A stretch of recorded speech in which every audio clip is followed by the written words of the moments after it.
Well, he certainly didn't move very fast in stores. Hello, my baby. Hello, my honey. Hello, my ragtime gal. Sonny, you kissed my wife. Baby, my heart's on fire. The minions found this Walmart Velocitron exclusive figure on clearance for $5, which is a pretty good deal for what would normally be a $25 deluxe. But it's still probably too much for this figure, Blurr. Blurr was introduced in the 1986 animated movie and was basically the Autobot's version of the Flash, a bot who could move at super speed and who also talked super fast, making him almost as annoying as Wheelie. They keep bringing this character back and have done so across several lines, including this one. Behold the horizontal Velocitron Legacy box with no windows. Character art on the side. Both modes pictured on back. Now let's get Blurr out of his box and give him a quick review. Out-of-box Legacy Deluxe Velocitron Blurr comes with his instruction booklet, a blue plastic weapon accessory, and a blue plastic welder or energon canteen, depending on who you ask. Blurr's alt mode is a futuristic hover car. The original toy's main features were two nacelles off at the side, a tapered snout, and a fin crest at the back. Because, you know, fins make things go faster. And Velocitron Legacy Deluxe Blurr does keep most of those features to a degree. It's a heavily retooled of Studio Series 86 Blurr, and carries all the pluses and minuses of that mold. The colors are varying shades of blue with some silver highlighting, and these glossy black tires up at the front. And this is one of the more mysterious or stupid features of Velocitron Blurr. Turn him over and you'll note that he has no wheels. The only points of contact are these skids underneath. So he won't roll, all you can do is plunk him down and slide him around. There are these two fake tires which have no axles, so they won't rotate, and they're raised up so they don't even function as tires, and there's no way to angle them down to make them touch the ground. So why were they even included? They'd have done better to use this plastic to make a more three-dimensional pointy end to the fronts of these nacelles. Right now they're just flat scoops with totally useless tires. Boo!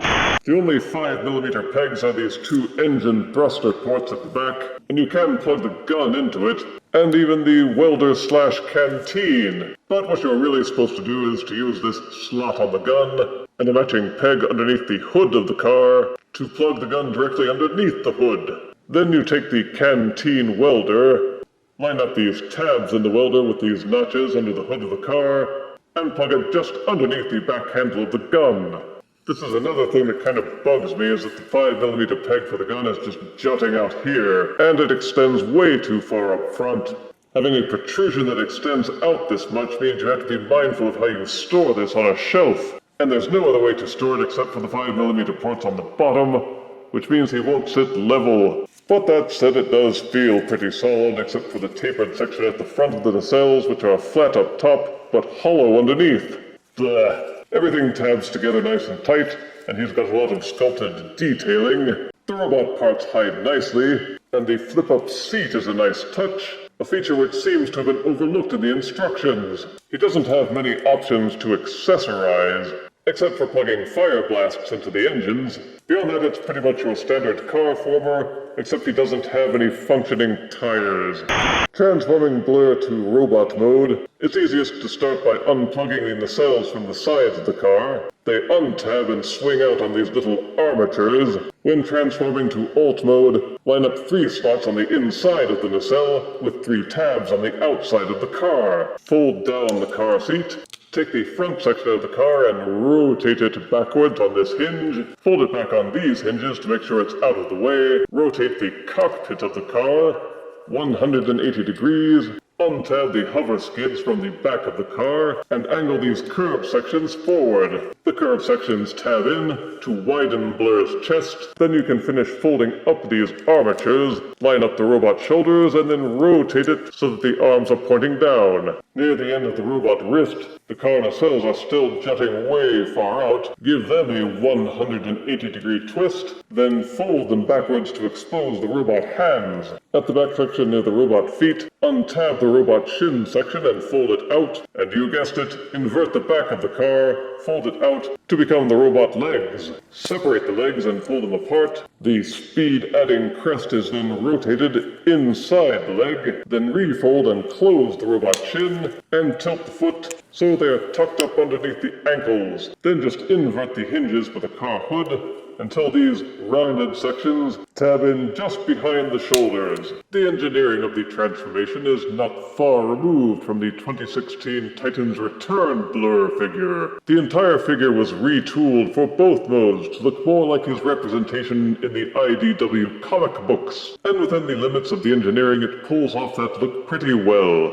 The colors are still blue, and blue. The sculpting is what sets this version apart, mostly with the head, which has the comic book's setup of Blurr's face with Birdie Mercury-style wings on the sides. In addition to the crest on top, he is well detailed, there's decent heft, and he's pretty solid with most of the hollow portions either filled in or covered up. But that doesn't really make up for the carryover flaw with the arms. If they could have done something else with the ends of the nacelle, then this figure would have been nice and streamlined. But they're just folded down against the forearms and they don't tab in very well at all. I almost would have preferred parts forming removal than just letting them dangle here like this. It's lazy, it's sloppy, cumbersome, it pretty much ruins everything. Boo! But you can plug the Energon canteen into his hand, ditto for his weapon accessory, but there are no other open 5mm ports, except on the bottoms of the feet, and the engine ports which have migrated to the tops of his shoulders. For articulation, Blurr's head will rotate on a ball socket.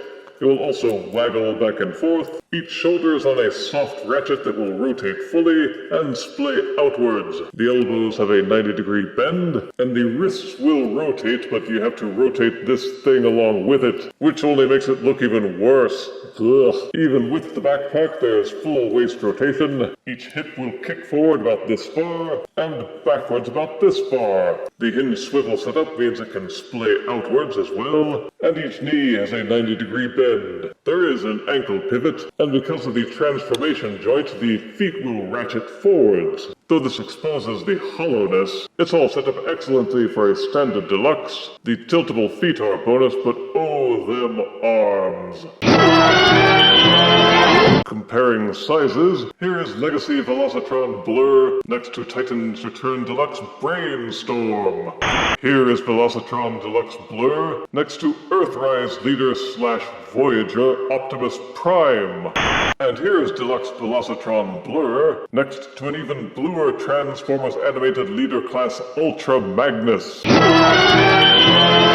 Blurr was an interesting character concept, but like many of the new figures made for the '86 movie, he just didn't seem to catch on. Maybe fans and collectors resented their original characters and figures being replaced, and took it out on the new ones. But whatever the reasons, Blurr has often wound up as a shelf warmer in almost all of the recent lines he has been brought back for, despite the fact that the figures really aren't all that bad. As for Legacy Velocitron Deluxe Blurr, he had the misfortune of being put on shelves at roughly the same time as the Studio Series Deluxe '86 Blurr. And as that figure was already warming shelves, it meant that Velocitron Blurr was sure to go mostly unbought.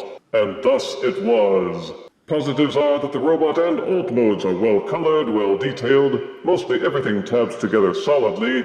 He comes with a couple of accessories, and if you were a fan of the IDW depiction, then this could be your jam. The transformation isn't too hard and traces the setup back to the very well-contrived Titans Return figure. Negatives are the accessories jut out too far in alt mode, and the storage options aren't very good. He's got no working wheels, and the two wheels that are there don't make any sense. The transformation does have some steps where they make you stop halfway through some parts, and which you can't finish until the other steps are done, which can be confusing for beginners. And what they did with the forearms was just poorly contrived on a figure that otherwise seemed to have everything set up well. I never cared much for the character, and I haven't seen anything in this rendition to make him more endearing. I give Legacy Velocitron Deluxe Blurr 5 out of 10 deaths. Haste makes waste. If you refuse me, honey, you lose me, then you'll be left alone, oh baby, trouble, and tell me I'm your own.